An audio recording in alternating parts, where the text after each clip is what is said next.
వైకాపాకి చెందినటువంటి ఎమ్మెల్సీ దువ్వాడ శ్రీనివాస్ గారిని ఆ పార్టీ నుంచి సస్పెండ్ చేస్తూ వైఎస్ఆర్సీపీ పార్టీ ఒక ప్రకటన విడుదల చేయడం జరిగింది.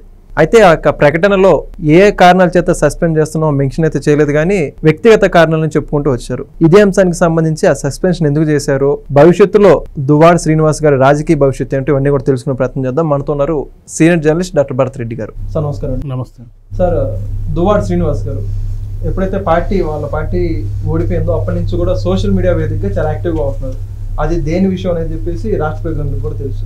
అయితే తాజాగా అన్ని పార్టీ నుంచి సస్పెండ్ చేస్తున్నట్లు ఆ పార్టీ ప్రకటన విడుదల అయితే చేయడం జరిగింది. మీకు సంబంధించి ఎందుకు సస్పెండ్ చేసి ఉండొచ్చు అంటారు? జనరల్గా ఏ పార్టీ అయినా తమ పార్టీకి చెందిన వ్యక్తుల్ని, లేదంటే పార్టీ కార్యకర్తల్ని, ఎమ్మెల్యేలను ఎవరిని సస్పెండ్ చేసినా కొన్ని కారణాలతో సస్పెండ్ చేస్తున్నట్టుగా ఒక లేఖ విడుదల చేస్తుంది. అంటే క్రమశిక్షణతో చర్యలో లేకపోతే వేరే పార్టీలకు సపోర్ట్ చేస్తూ ఏదో ఒక కారణాన్ని చూపిస్తూ సస్పెండ్ చేస్తుంటుంది. అయితే సస్పెండ్ చేసిన పార్టీ కార్యాలయం నుంచి ఎలాంటి మెసేజ్ రాలేదంటే ఈ కారణాలతోటి. సస్పెండ్ గురైన వ్యక్తి కూడా ఈ కారణాలతోటి నన్ను సస్పెండ్ చేశారని ఇతను చెప్పట్లేదు.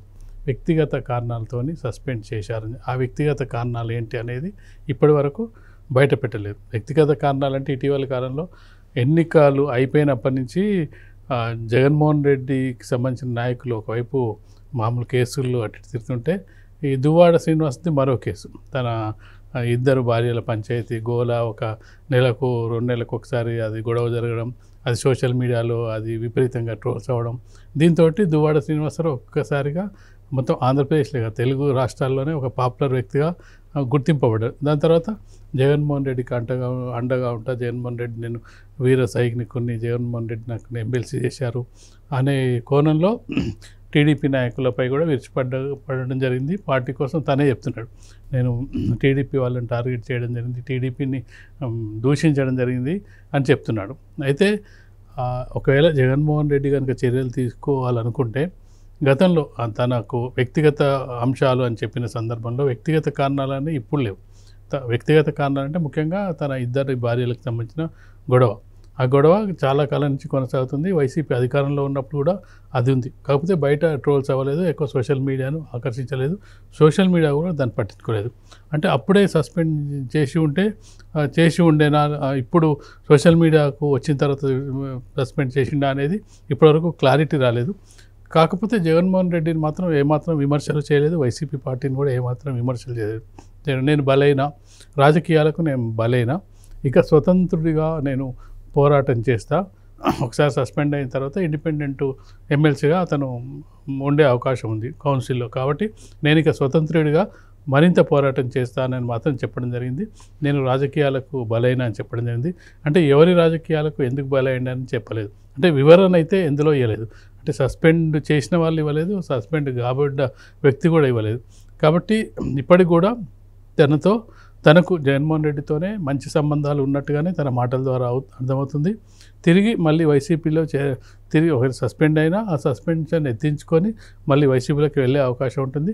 కాకపోతే మరి జగన్మోహన్ రెడ్డిని కలిసి మాట్లాడి తన వివరణ ప్రయత్నం చేస్తాడా, అసలు ఎందుకు సస్పెండ్ చేశారని తెలుసుకునే ప్రయత్నం చేస్తారా, వెయిట్ చేస్తారా చూడాలి. ఎందుకంటే ఇటీవల కాలంలో వైసీపీ ఓడిపోయిన తర్వాత చాలామంది రాజకీయ నాయకులు వైసీపీ నుంచి దూరం అవ్వడానికి ప్రయత్నం చేస్తున్నారు. అంటే వివిధ కారణాలతో. కొంతమంది అంటే కేసులకు భయపడి అధికార పార్టీ వైపు మొగ్గు చూపడం, లేదంటే మిగతా వాళ్ళు జైల్లోకి వెళ్ళడం. జగన్మోహన్ రెడ్డి వెంట ఉండేవాళ్ళే ఇటీవలి కాలంలో అధికారంలో ఉన్నప్పుడు ఎంత కూటమి ఉందో ఇప్పుడు అందరూ ఎవరి దారి వాళ్ళు చూసుకుంటున్నారు. ఇలాంటి సందర్భంగా దువ్వాడ శ్రీనివాసరావు అనే వ్యక్తి జగన్మోహన్ రెడ్డి కూటమికి సంబంధించిన వ్యక్తిగానే భావిస్తున్న సందర్భంలో తనని ఎందుకు సస్పెండ్ చేశారనేది మాత్రం ఇప్పటివరకు తెలియలేదు. అంటే జగన్మోహన్ రెడ్డి దగ్గర నుంచి ఒక్కొక్కరిగా దూరం అవుతున్న సందర్భంలో దువ్వాడ శ్రీనివాసరావుని మాత్రం వీళ్ళే సస్పెండ్ చేయడం జరిగింది. అంటే ఇక్కడ మనకు ఒక కోణం కనిపిస్తుంది, పార్టీ నుంచి వెళ్ళిపోయే వాళ్ళు వెళ్ళిపోతుంటే ఆపే ప్రయత్నం చేయలేదు, ఉన్న వాళ్ళని బయటికి పంపిస్తున్నారు.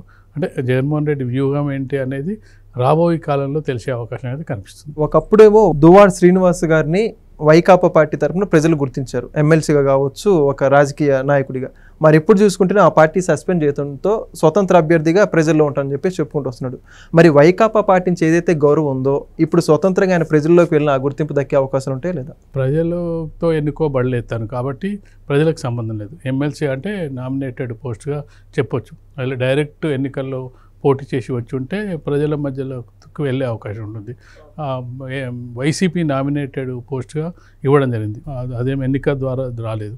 కాబట్టి తను స్వతంత్రంగా ఉండి పోటీ చేస్తాను ప్రజల తరపున అని చెప్పినప్పటికీ ఎవరు కౌన్సిల్ ఉన్నా అసెంబ్లీలు ఉన్నా ప్రజల తరపున పోరాడాల్సిందే. అది వాళ్ళు ఎన్నిక కాబడేదే దానికోసం. అయితే ఇప్పుడు తనకు ఏంటంటే తనకు అర్థం కాలేదా, వాళ్ళు అర్థం చేయించలేదా, తనను ఎందుకు సస్పెండ్ చేశారనే విషయాన్ని తనకు తాను చెప్పట్లేదా, లేదంటే తను మరొకసారి జగన్మోహన్ రెడ్డిని కలిసే అవకాశం ఉంది. ఎందుకంటే తన సోషల్ మీడియాలో రోల్ అయిన సందర్భంలో కూడా చాలామంది వైసీపీకి సంబంధించిన వ్యక్తిగానే గుర్తింపబడ్డాడు. వైసీపీకి పేరు కూడా ప్రతిష్టలు తగ్గుతున్నాయనే ఆరోపణలు కూడా ఆయన మీద రావడం జరిగింది. అలాంటి సందర్భంలో కూడా నా నాయకుడు జగన్మోహన్ రెడ్డి నన్ను నమ్ముతాడు అని చెప్పడం జరిగింది. నేను ఏ తప్పు చేయను, నన్ను నమ్ముతాడని చెప్పి చాలా సందర్భంలో చెప్పడం జరిగింది. ఇది ఇప్పుడు సస్పెన్షన్ కారణాలు ఏంటి అనేది ఇప్పటివరకు తను చెప్పలేదు. మేబీ అంటే అనుకోవడం ఏంటంటే వాళ్ళు అంటే వైసీపీ కూడా ఏమైనా ఫేస్ సేవింగ్ కొరకు సస్పెండ్ చేసిందా, తిరిగి మళ్ళీ అతని పార్టీలో చేర్చుకుంటుందా. ఎందుకంటే సస్పెండ్ చేసిన వ్యక్తి మీద పార్టీ ఆరోపణలు చేస్తారు, లేదంటే సస్పెండ్ కాబడ్డ వ్యక్తి కూడా పార్టీ పైన లేదంటే ప్రభుత్వం మన నాయకుని పైన విమర్శలు చేస్తారు. మనం చూసుకున్నట్టయితే ఎలాంటి విమర్శలు అంటే చాలా సాదాసీదాగా వాళ్ళు సస్పెండ్ చేశారు, నేను యాక్సెప్ట్ చేశారు, నేను రాజకీయాలకు నన్ను బలైపోయినా అని చెప్తున్నారు తప్పిస్తే అందులో ఈ విధంగా నేను సస్పెండ్ చేశారు, దీనికి నేను ఎక్స్ప్లెనేషన్ ఇస్తా, జగన్మోహన్ రెడ్డిని కలుస్తానని చెప్పే ప్రయత్నం అయితే చేయట్లేదు. కాబట్టి ఇది ఏదో కొంత వ్యూహంలో భాగంగా లేకపోతే తనను తాను రక్షించుకోవడానికి రేపు ఇంకేమైనా కేసులు ఉన్నాయి, ఆ కేసులు ఎదుర్కోలేకనా ఇవన్నీ కూడా త్వరలో బయటకు వచ్చే అవకాశం అయితే కనిపిస్తుంది. Thank you. Please subscribe to Leo News for more videos.